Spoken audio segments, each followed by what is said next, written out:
parle là pour l'Ukraine d'une forme d'article 5, quelque chose qui ressemblera à l'article 5 tel qu'il est aujourd'hui dans l'OTAN, et l'Ukraine ne serait pas membre de l'OTAN. C'est quoi l'article 5?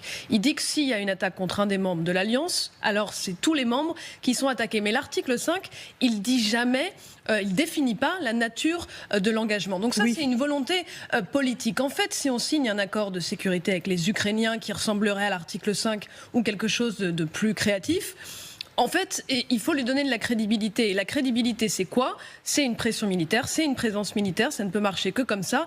Mais pour ça, il faut une volonté politique. Donc ce que fait, je pense, le chancelier Merz, c'est qu'il montre, qu'il exprime cette volonté politique, que les Européens sont prêts, parce que qu'est-ce qui va se passer s'il y a des troupes qui sont là pour garantir la sécurité de l'Ukraine et garantir un cessez-le-feu? Évidemment que la Russie va tester l'engagement de ses troupes, le politique derrière ses troupes.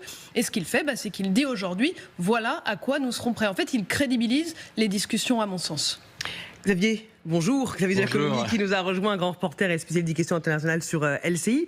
Pas sûr que les opinions publiques européennes aient compris, quand elles ont approbé dans les sondages cette force de maintien de la paix, que ça voudrait dire que les troupes puissent se battre contre la Russie si besoin. Elle est encore très mal définie, cette force de maintien de la paix, et le chancelier allemand nous éclaire peu, sauf qu'il est très volontaire.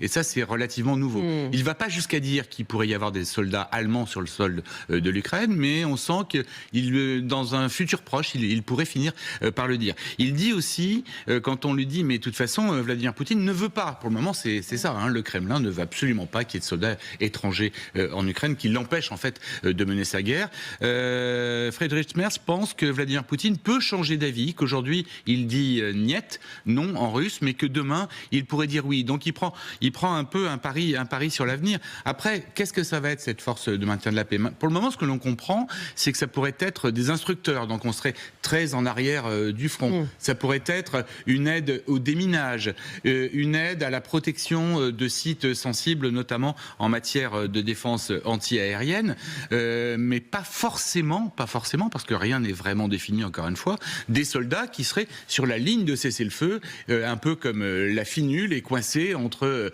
le Liban et Israël, voit passer les drones d'un côté, les avions de l'autre, et finalement ne peut pas faire grand-chose. Donc on serait sur quelque chose de différent, qui est refusé par les Russes, mais où, on l'apprend dans cette interview, l'Allemagne entend prendre toute sa place, et ça, c'est peut-être un changement important.